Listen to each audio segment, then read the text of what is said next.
Rumble, Ford de Redé. Il y a Redé Ford de Rumble. Francis Redé. Ah, il était Francis Redé. Francis Redé. Okay. À chaque fois que je vais raider quelqu'un sur Twitch, je dis on va Francis raider quelqu'un. Pas vrai? Ouais, je dis ça. J'adore. C'est ma petite expression de fun. Là. J'adore. Ah, Francis! C'est moi. Troisième. Oui. Et dernier épisode ensemble. Ça passe vite en bonne compagnie, sérieusement. J'ai l'impression que, tantôt, je me suis posé la question, je me suis dit, on a-tu enregistré 1 ou 2 épisodes? On a enregistré un, plus, on a enregistré 2 plus un bonus Patreon que vous pouvez écouter en passant. Peut-être une petite mention, si jamais vous n'êtes pas abonné Patreon, n'hésitez pas à venir. Il y a plein de nouveaux contenus, dont une version extensible de Disgusting que vous pouvez écouter sans problème, qui ne sera jamais apparu sur... Jamais sur YouTube. Ça va juste apparaître sur Patreon. Fait qu'on a fait une extension de l'épisode de Smash Bros. Fait que vous irez voir ça. Ça vaut vraiment la peine. Puis on risque d'en faire une autre pour cet épisode-ci. Puis j'encourage les gens aussi, si jamais ça vous intéresse. Là, après ça, j'arrête mon jargon puis ma vente de marketing. Là. Vous irez voir aussi, j'ai un podcast qui s'appelle Pas de game d'y jouer. Parce que j'essaye des jeux indie que je me fais garrocher, puis je dis si ça en vaut la peine ou pas. Fait que c'est un genre de protégez-vous version jeu vidéo. Fait que tenez-vous là pour dire. Fait que sur ça, Francis, est-ce que tu es un fan de films? Oui. Oui. Bonne réponse! 100 points!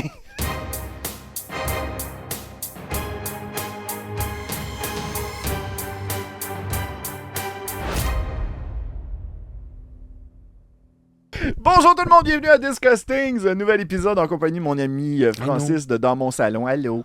Les films. T'es la personne ressource que je connais qui est tellement éducationnée. Oh, wow! Le gars, ok, j'ai l'impression d'être le personnage qui s'est dit m'avoir l'air intelligent en disant un gros mot, full intelligent, puis finalement il est le botch solide. Mais c'est ça, non, dans le fond, t'es quelqu'un de très cultivé au niveau cinéma. Oui. J'aimerais ça savoir, cette folie-là du cinéma, c'est parti d'où, toi? C'est d'une toux sauvage. Non, en fait, c'est parti de traumatisme. Et c'est étrange, hein, mais c'est parti de traumatisme. De traumatisme du fait que j'aurais pas dû voir certains épisodes de X-Files trop jeune. J'aurais pas dû voir la scène de la tête coupée dans Le silence des agneaux à 7-8 ans. Okay. Sauf que je l'ai vu. Est-ce que ça m'a traumatisé au point d'en faire des cauchemars? Non. Est-ce que ça m'a traumatisé au point d'être dérangé aujourd'hui par ça? Absolument pas. Ça m'a traumatisé au point de comprendre que c'était pas vrai, de comprendre que c'était un film et de comprendre que, OK, on peut construire, on peut montrer ce genre, on peut faire ça. On peut faire des films comme ça. Ben, il y a des traumas. Moi, ça me fascine de savoir que t'as-tu un...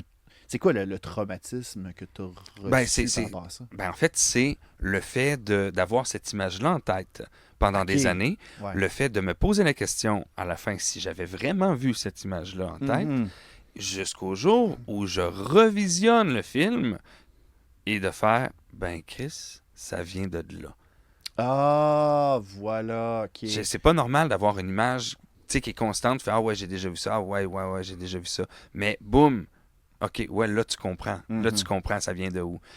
Puis là, je comprends pourquoi, genre, mes oncles ont fait « Ouais, non, mais tu devrais peut-être monter en haut. » Ben, c'est drôle que tu me parles de phobie parce que je connais quelqu'un que je nommerai pas que après avoir vu le film 13 Ghosts, excellent film. n'a plus pris de bain depuis. Parce que il y a un fantôme. J'ai pas vu le film. Le fantôme dans la salle de bain est quelque chose. Le fantôme dans la salle de bain est quelque chose. Fait que, moi, j'essaie de penser à un traumatisme que... Je me rappelle la scène où... à la fin de Roger Rabbit, là, où ce que... Oui, les yeux tombent. Oui, les yeux tombent, puis... ça fait le bruit toc, toc. Puis tu vois comme le méchant, comment il s'appelle donc le juge. Le juge Doom, mais c'est le juge Doom. Le juge Doom. Il me semble que c'est le juge Doom. Ah, ça se peut très bien. Mais en tout cas, lui... Mais c'est Doc. Ouais, c'est Christopher Lloyd, exactement. C'est Doc. Mais le fait qu'on voit comme ses yeux animés, qui a l'air machiavélique, Ouais. et qu'après ça, on le voit fondre. C'est épouvantable. Ah ouais. Ça traumatise un esprit d'enfant. C'est épouvantable. Moi, c'était C'est ça très qui m'avait graphique. traumatisé. C'est méga graphique. Puis On pourtant, l'a... c'est supposé être fait pour un enfant. Ben, c'est parce qu'on aurait vu cette scène-là avec un personnage de dessin animé. On aurait fait OK, c'est drôle, le personnage a fondu, tu sais. Sauf que là, non, là, c'est comme la version de la sorcière dans Oz, mais version fucking gore. Là, Ouais. là c'est pas juste les vêtements qu'on voit, là. Elle disparaît pas dans une trappe. C'est. C'était pas Robert Zemeckis qui a réalisé ce film-là? Oui.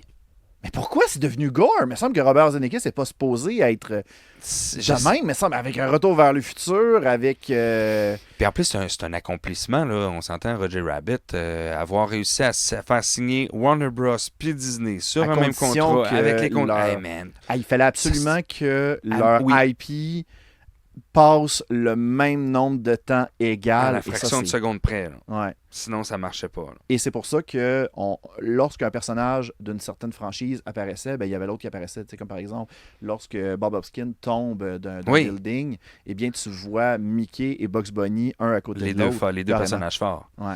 Ou le fameux duo au piano. Daffy Duck et man, Donald Duck. Ouais, ce numéro me fait pisser de rire encore aujourd'hui. C'est génial, surtout quand tu penses que sont pas là.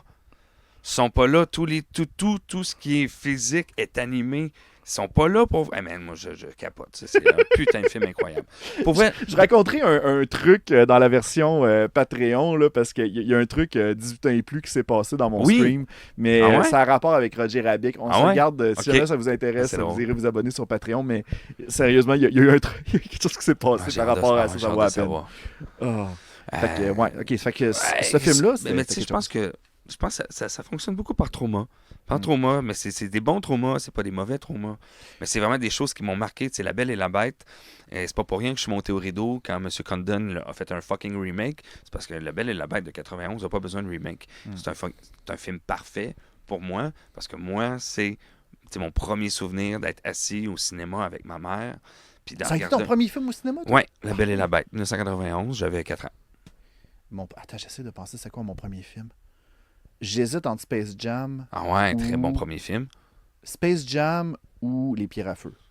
Je te souhaite que ce soit Les Pierres à Feu. Ouais, parce que je me rappelle, c'était tellement fort qu'une bonne partie du film, j'avais les mains sur les oreilles. Ah ouais. Parce que c'était trop fort C'était pour trop mes fort. oreilles. Là. Mais je me rappelle que Space Jam, j'étais craintif. Parce que les affiches, il y avait de l'air. On se rappelle des années 90, là, les fameux hoodies, là, où ce que Bugs Bunny et le diable de Tasmanie ont l'air des bums là, avec Ouais. leur La pantalon casquette à baggy, l'envers. Ouais, là. exactement. Ouais. Ben là, il y avait comme. C'était pas mal la promotion de ce genre-là. Puis là, on voyait comme des ombres de Bugs Bunny. Puis il avait l'air méchant. Puis des affaires de même. Et je me rappelle que lorsqu'on attendait pour la sortie du film, avant d'aller s'asseoir, que je disais à ma mère, là, maman, je sais pas, parce qu'il existe un mauvais Bugs Bunny puis un bon Bugs Bunny. Puis ma mère, elle me croyait pas. Puis elle a bien fait de pas me croire parce que c'était n'importe quoi. Là. C'était bien particulier. Ouais, puis le mauvais Bugs Bunny. Ça serait quoi un mauvais Bugs Ben, Bunny? il est déjà mauvais, Bugs Bunny, on s'entend, là. Non! Hey, c'est un Hey, détruis esti de pas mon enfance! C'est toi. un sadique. Mais c'est correct. Il se protège contre les humains, mais c'est un putain de sadique, Bugs Il y avait, Bunny. il y avait man. une théorie qui disait que c'est à cause de lui qu'Elmer Fudd est devenu méchant. Parce que la première apparition d'Elmer Fudd, il était comme tout gentil, puis Bugs Bunny fait juste comme il courir après, puis le narguer Ah non-stop. ouais. Puis dans les autres épisodes voyons, où Elmer Fudd apparaît, ben là, il devient chasseur, puis il veut chasser le Ah, c'est lapin. bien Fait que drôle, ça. c'est une grosse théorie. C'est comme une vengeance infinie. Ouais. Ah ouais, c'est drôle, ça. Comme quoi C'est bien. que c'est à cause de Bugs Bunny qu'Elmer Fudd là, il court après. Puis Bugs, il mérite carrément juste ça. Là. Ok. Oui, non. T'es un fan de cinéma. Oui. Y a-tu un film qui t'a donné la piqûre au point de te dire hey, j'ai envie d'élargir mes horizons pour en savoir un petit peu plus, parce que crime de partir de La Belle et la Bête pour ensuite en venir avec toute cette pièce-là qu'on a aujourd'hui, il doit sûrement avoir un déclic qui s'est fait. Ça a été quoi, ce film-là? Je crois. C'est sûr que, tu sais, comme n'importe qui, Il y les a films. plusieurs étapes quand même. Oui, exactement. Mais je crois que le gros déclic, c'est vraiment le film qui m'a fait dire il y a quelque chose qui se passe. Mhm. C'est un film français OK. de 1975.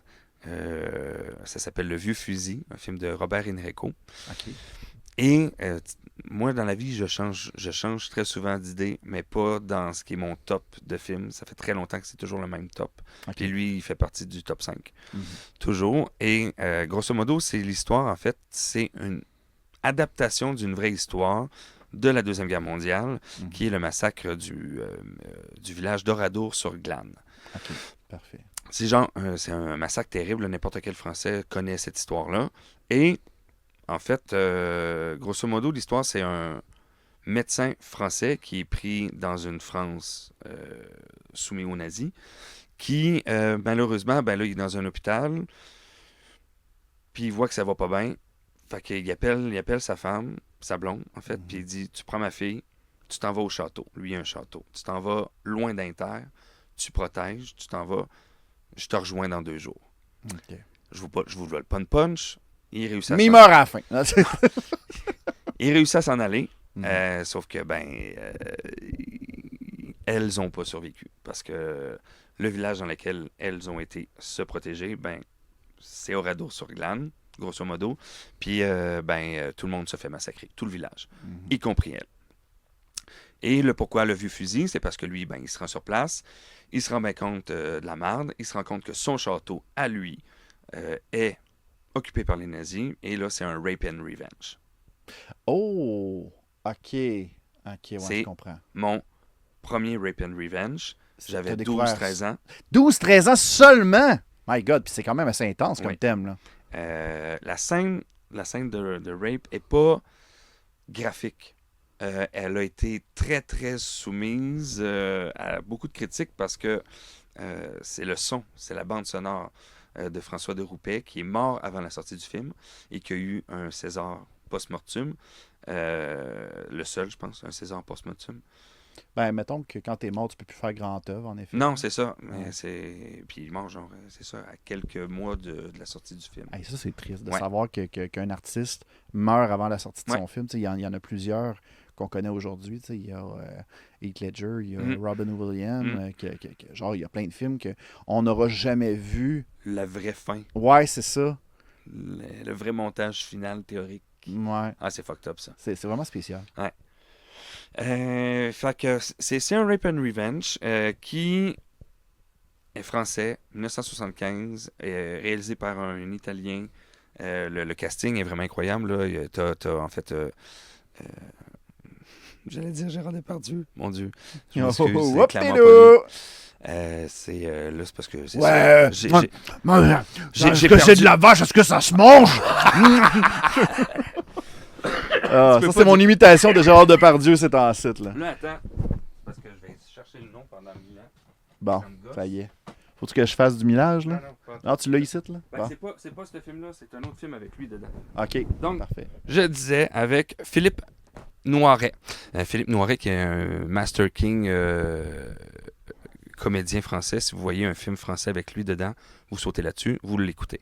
Bref, c'est un rape and revenge. Fait que tout le long du film, lui, il décime les nazis avec son fusil, avec un lance-flamme, avec tout ce qu'il trouve sous la main. C'est vraiment incroyable. C'est cru, c'est réalisé très crûment. Il y a des effets spéciaux qui n'avaient jamais été vus à l'international, qui ont été faits pour ce film-là. C'est ce film-là qui m'a fait dire « Mais que se passe-t-il, Lucille? » Oh, OK, à ce point-là. Ah ouais, absolument. Tu sais, puis c'est ma mère qui m'a assis devant. Ça passait à Canal D, elle m'a assis devant, puis elle m'a OK. dit « Tu regardes ce film-là est un chef-d'œuvre, tu vas apprendre des choses. » Tes parents étaient-tu cinéphiles à ton jeune âge? En tout cas, si ma mère ne peut pas, si jamais qualifiée comme ça, fort probablement oui. OK. Parce qu'on avait une personne dans ma famille qui est décédée avant que moi je naisse, qui était vraiment c'est un érudit. OK. Un érudit sur plein de sujets. Dont T'aurais les eu des films. belles jasettes avec. Ah, absolument. Ah, clairement. Ma mère n'arrête pas de me dire que j'y ressemble. Là. Mais c'est un de mes oncles. J'avais trois oncles geeks à fond. Malheureusement, il y en a un que j'ai pas connu. Ok. Fait que, ouais, c'est À l'époque, ce il y avait film-là est un très journal qui particulier. s'appelait Dans ma ferme. Puis, dans mon salon, là, Excellent. c'est ça. Puis ouais, fait que ce film-là, ça a été un très gros déclic. La Matrice 1 a été un très Oh très my gros God, déclic. la matrice! Oui, Ça, c'était bon, ça. incroyable. Le 1, quand c'est arrivé, pour nous, Nord-Américains, c'était quasiment de mon âge, du moins, c'était une première fois qu'on touchait un peu à la magie japo-nippone, coréenne, parce que tu sais, cet univers-là est très asiatique. C'est un petit peu plus concrétisé quand on écoute The Animatrix, qui est Oui, la série exactement. de courts-métrages animés dans Explicatif l'univers de la l'univers. Matrice. Ça, c'est à voir là, si vous ne connaissez pas les Animatrix. Puis je suis certain que si vous ne connaissez pas les Animatrix, vous avez déjà regardé des vidéos sur la Matrix, Ouais. tout le monde vous dit de regarder Animatrix, puis vous ne l'avez pas encore fait, regardez Animatrix. C'est excessivement important, surtout de ce temps-ci avec l'IA. Je vous garantis que la gueule va vous tomber. Il y a une grosse conscientisation par Oui, rapport à ça, je et trouve. parlant de la Matrice et Mhm. d'Animatrix, c'est avec Animatrix que j'ai compris que Animatrix, la Matrix et Terminator étaient reliés. Et là-dessus, je tiens à rebondir sur fort probablement un sujet que je vais aborder, mais il y a à Hollywood une très grande créatrice qui est passée sous les radars de beaucoup de gens, et c'est elle qui a créé l'univers de Terminator et de la Matrice, qui sont interconnectés. Wow! OK. Vous pouvez pas me dire que vous avez jamais vu l'interconnexion qu'il y a. On parle toujours... Et je pourrais même rajouter, et je suis sûr qu'il est À cause là-dedans, des robots qui Exactement. envahissent l'humanité. Là. je pourrais rajouter iRobot, que je suis certain qu'elle est encore, elle aussi, derrière ça. Parce que iRobot, c'est l'histoire du robot dans Animatrix qu'on voit qui se rebelle. Tu te souviens-tu dans Animatrix, Oui, on voit un robot oui, qui se oui, rebelle? Oui, je me rappelle de ça. OK, ouais. C'est clairement ça. C'est clairement ça. Oh my God. OK. Veux-tu que... Ah. Man, Là, j'ai l'impression c'est que je fucked parle up. tout le temps de fan theory, là, mais j'ai envie Mais de là, t'en mais parler là, d'une. C'est ça. Oui, vas-y, OK. vas-y. OK. Il y avait un autre lien que je t'amène, puis ça, c'est le plus ouf que j'ai trouvé. Là. C'était... je l'ai dit dans... J'avais fait un épisode très court dans la saison 1 de Météo-Réalité, et c'était qu'il y avait une connexion entre la Matrix puis Star Wars. Que... Oh my God. Ouais, vas-y, chaud. OK. Le fait est que il y a Weasel dans le premier Matrix, Oui, que lui, de son bord, il a créé la femme à la robe rouge. oui. Fait que ça, on connaît le fameux programme dont Neo et Morpheus se promènent, puis c'est un test, tout simplement pour savoir à quel point tu es attaché à la matrice, à quel point tu peux être distrait et blablabla. Et le lien que les fans faisaient, c'était que l'acteur qui faisait Weasel vend des cylindres. Oui. Il vend des cylindres dans Dans le bar. le bar dans Clone Wars. Exactement. Et dans le même bar, pendant que Anakin est en train de se promener, on voit une alien qui avance, qui croise son regard, et c'est l'actrice qui incarne la dame à la robe rouge. OK, sérieusement. La Ça, j'avais théorie déjà... disait Wow. que Star Wars épisode 2 était à l'intérieur d'une simulation de la matrice. Ce qui expliquerait beaucoup de choses. Oh man, genre que les vaisseaux font piou piou piou puis boum boum boum dans l'espace. C'est pas normal. Wow man. Oh, j'adore. L'explication à Ben, Francis. Ben voilà, si tout Bon. le monde se pose la question pourquoi ça fait boum boum boum puis piou piou piou dans l'espace dans Star Wars, it's a simulation in the Matrix. Oh, wow. Ben oui man. Mais ça, c'est malade. Mais ça, des théories je vais regarder le listing des films que tel acteur a fait, puis j'essaie de faire des crossovers. Mais le monde Christ, que s'amuse j'aime à ça. faire des liens. Des fois, c'est genre... Des fois, c'est vraiment cool. Là. Oh Genre, oui. ça, c'est fucking insane. Là. Ben, il y en a, il y a aussi des théories comme quoi que Neo puis John Wick, c'est la même personne. Oui, ben ça, longtemps, j'y ai cru. Même que, tu sais, pendant la pandémie, ça s'enlignait pour que John Wick et la Matrice 4 sortent en même temps.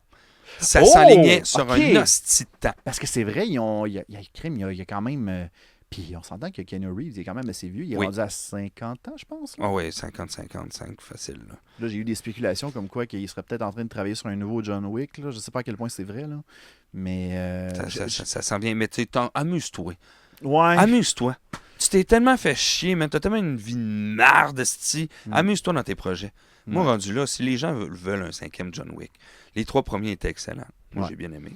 4e moins fort? 4, ça devient redondant, là. Même pour n'importe quelle série de films. Il va falloir que tu travailles fort. J'ai envie de te lancer dans cette conversation-là, mais le cinéma d'aujourd'hui, tu as quand même découvert le cinéma. On parlait tantôt de films de 1975. Comment tu trouves l'évolution du cinéma à travers les années? Est-ce que tu trouves que c'est en train de se diluer, qu'on manque d'originalité, ou bien tu continues à être impressionné par ce que les réalisateurs puis l'industrie nous offrent dorénavant? Je suis mitigé. Ouais. En fait, je suis mitigé, mais non à la fois. Okay. L'art cinématographique est un art très, très jeune. Très, très jeune. Il y a 100 ans à peine, là, vraiment. Il y a toujours des films qui vont sortir, puis non, on ne sera pas au courant d'eux. On s'entend. Et les films qu'on voit apparaître, popper au cinéma, whatever, c'est des films qui ont eu assez de budget pour pouvoir se rendre jusqu'en dans les salles. Après, tu as des salles indépendantes, whatever. Mais, ce que je veux dire par là, c'est que, regarde, je sais pas si tu as vu Sassy.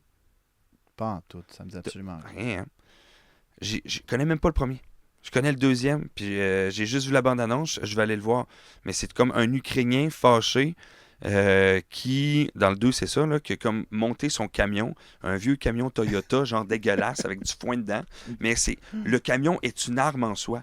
Wow. Puis le but, c'est, lui, il veut juste casser des gueules parce qu'ils l'ont fait chier. Okay? C'est comme un John Wick version fermier ukrainien. Puis je te dis, mais man, juste la bande-annonce, je suis là. Mais qu'est-ce que c'est? À qui a pensé à ça? Qui a financé ça? Ça, c'est quelque chose que, oui, allez-y, ça, c'est du fou. Je crois qu'en 2025, on est rendu à montrez-moi quelque chose d'incroyable. Montrez-moi quelque chose d'incroyable. Moi, là, la suite des Ghostbusters, ça faisait tellement longtemps que j'attendais. Puis j'attendais pas pour j'ai hâte de revoir un Ghostbuster. Non, j'attendais parce que j'étais là. On est en 2012. Asti, ça fait 20 ans que tout ce qui est SFX, tout ce qui est possibilité d'effets spéciaux a été explosé de façon exponentielle. Pourquoi attendre aussi longtemps? On peut faire des choses incroyables. Puis là, on est en train de l'explorer. Le cinéma Bollywood, il faut s'en inspirer. Les Indiens, on comprend en asti qu'on peut faire quelque chose de complètement débile. Mais Bollywood, justement, c'est pas genre un cinéma qui est un petit peu plus bas budget, mettons? Oui, mais avec, étrangement, du bas budget, on dirait qu'avec du mauvais... Ben, en fait, c'est ça. C'est que qu'est-ce qui est rendu du mauvais effets spéciaux aujourd'hui? Tu regardes les effets spéciaux les premiers pas Prince of Persia, mais Pirates des Caraïbes. Ouais. Je pensais que tu allais dire Spy Kid. Mais tu sais, les premiers Pirates des Caraïbes, t'es là, mais... Puis on le dit encore aujourd'hui, ils sont incroyables. Pourquoi? Ben parce que les équipes étaient abusées du temps. Sauf que là, aujourd'hui... Viens pas me dire qu'on n'est pas capable de refaire ça avec moins de temps. Ils en produisent trop de films. Ils prennent pas le temps de faire bien les choses. Ouais. Je crois. Je pense que des fois, puis je sais pas si à quel point tu vas m'accompagner là-dessus, parce que là, on est rendu dans une épopée où il y a pas mal du monde qui, dès qu'il y a une valeur sûre, l'économie va tellement pas bien, que ce soit pour les studios hollywoodiens que pour les producteurs, qu'on veut aller tout de suite vers la vache à lait qui fait... qui va aller chercher la crowd la plus populaire. On le voit avec Disney qui va faire ses propres remakes. Là, je pense qu'ils ont misé juste avec Lilo et Stitch là, présentement. Là, c'était un film qui était un petit peu plus niché à l'époque, puis là, il a trouvé sa fanbase en ce moment, je pense. Fait que j'ai comme l'impression que il y a eu comme quelques mauvais coups comme Blanche-Neige, que ça c'était... Puis il y a aussi le côté promotionnel là, qui est arrivé dans un timing assez weird sociopolitique. Il va falloir que les studios comprennent, là, quand tout le monde le dit, c'est pas fabulatoire d'un public, si tout le monde le dit. Même ceux qui adorent, même ceux qui adoraient, même, tu sais, non, faites-le pas. Ça puait dès le début. Dinklage, il a fait... Ça puait la merde. Ouais, Dinklage, il avait chialé parce que c'était Mais- pas des acteurs de petite Non, taille. non, il voulait pas que ça soit ça. Ah, il voulait pas. Je pensais qu'il voulait que ça soit Il disait, vraiment non, des vous allez acteurs. encore nous diminuer en parlant qu'on fait juste nanana. Ok, j'avais Fait que pas là, lu après ça ça, pantoute. ils ont dit, bon, ben c'est beau, ça va être des créatures magiques alors. Mais là, les gens vont monter, mais non, vous n'allez pas nous faire des créatures magiques, on veut les nains. Bon, ben parfait, on va faire les nains, on va les faire en mauvais, sans effets spéciaux dégueulasses. Oh boy. Il va falloir, à un moment donné, tu sais, la censure pour censurer, il n'y a aucune, je vais le dire, mais il n'y a aucune crise de censure qui est bonne. Il n'y en a pas. Il n'y en a pas. Il n'y a pas une censure qui est bonne. Là, il n'y en a pas un qui vient de me dire, oui, mais tu sais, qu'on parle d'affaires dégueulasses, nanana. Tes affaires dégueulasses, c'est pas la censure. C'est du gros calice de bon sens. Mhm. Moi, je parle d'une censure pure et dure. Il n'y en a pas. Il n'y en a pas Ouais. de bonne. Jamais. T'amènes ça vers une belle direction parce que j'avais lu que le cinéma, les blockbusters qui pognaient bien gros à Hollywood, pouvaient être influencés par les présidents des États-Unis qui étaient au pouvoir. Ah, ouais. Ça, faut parler Selon leur façon de gérer Mhm. et tout. Je donne un exemple. Bush était principalement sur là, le terrorisme, la gestion de 2001. Ouais, c'est ça. Fait que là, pendant son, on va dire son règne, là, excusez, là, ça a l'air, j'ai l'air de parler d'un roi, là. Ben, c'est 8 ans. Mais, ouais, c'est ça. Pendant tout ce temps-là, tous les films c'était tout le temps des films dont le méchant était un terroriste. Après ça, il y a eu comme Obama qui est embarqué. Quand il y a eu Trump, je sais pas qu'est-ce que Trump a donné.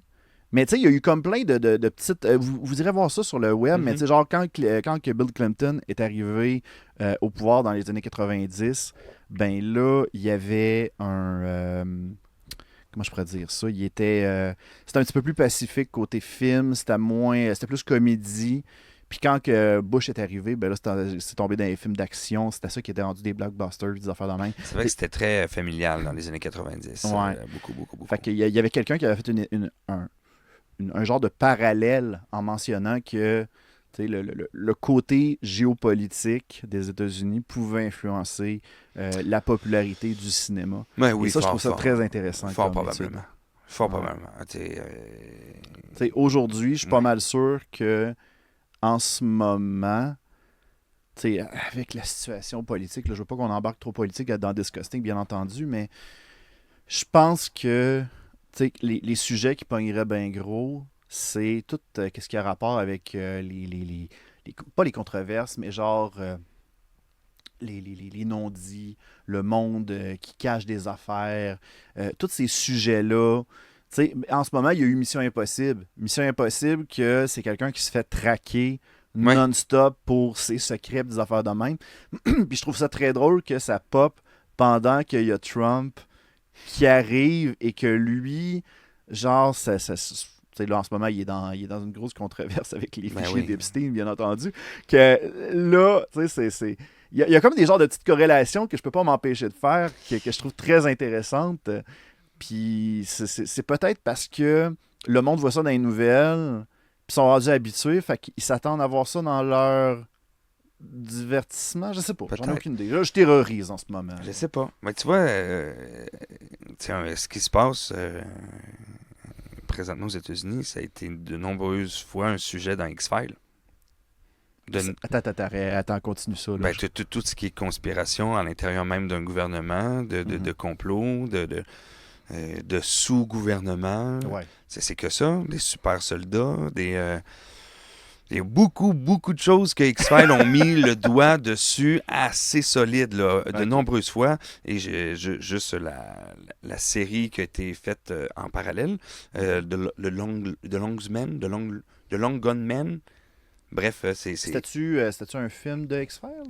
Non, c'est comme les amis de Mulder qui ont un magazine pour complotistes. Mm-hmm. En fait, ils avaient décidé de faire une série à part qui traitait vraiment que de ces trois personnages-là.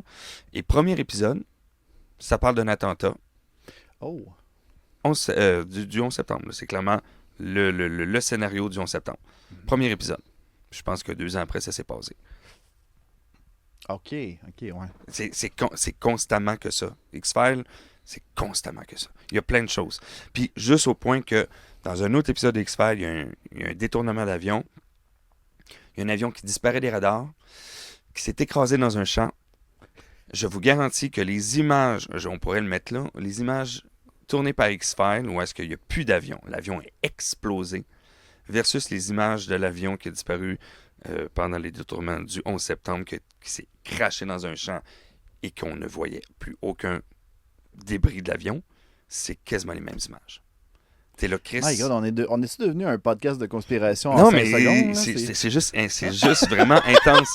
Mais grosso modo, juste pour vous rappeler, en 93, il y avait déjà eu un attentat. Puis cet attentat-là, il était pour but de les faire s'écrouler les tours. Ouais. Fait que, tu sais, c'était pas nouveau. C'est pour ça que beaucoup de C'était films... pas de nouveau qui s'essayait? Non, c'était pour ça que beaucoup de films, beaucoup de séries, beaucoup de créations télévisuelles parlaient déjà d'attentats sur le World Trade Center bien avant 2001. Puis d'ailleurs, j'invite les gens à aller voir ton épisode spécial sur le World Trade Center sur ta chaîne YouTube, où tu parles justement de la censure qui avait été faite pour certains plans dans le film, que ce soit pour Home Alone, pour la bande-annonce de Spider-Man, des petites choses comme ça. C'est vraiment très hot de voir que l'actualité peut influencer une œuvre finale. C'est fantastique. C'est très drôle parce que dans Spider-Man 1, la seule fois où tu vois les tours jumelles, c'est juste dans la rétine de l'œil de Spider-Man quand tu vois son masque pour la première fois. C'est la seule fois. C'est la seule fois. Ouais. C'est vraiment fou, là. Ça, puis tu sais, j'en ai pas parlé dans l'émission, mais tu sais, cet événement-là a tellement été central dans nos vies, puis culturellement, c'est incroyable. Le vidéoclip du groupe, la chanson, c'est Fate, du groupe. Tu veux aller chercher ton CD? Limp Bizkit. OK, parfait. A été tourné sur le toit du World Trade Center à quelques mois de cet événement-là. C'est les derniers artistes qui ont eu accès au roof du World Trade Center pour tourner quelque chose. Il n'y avait pas Mark Wahlberg qui était supposé être dans cet avion-là, puis finalement... Ouais, j'ai déjà entendu parler de ça. C'est malade. C'est malade de savoir que j'aurais pu être là. Puis Mark Wahlberg, monsieur... c'est moi ou c'est monsieur John Bourne? Hein? Quoi? Mark Wahlberg, c'est un comédien? Ouais, c'est un comédien. Jason Bourne? Ben, c'est pas Jason Bourne. C'est pas Jason Bourne, c'est Matt Damon. C'est Matt Damon. Bon. Mais il a fait quel autre? Il a fait Ted. Ah non, il a fait Max Payne. Ah, c'est vrai, il a fait Max Payne. T'as raison. Man.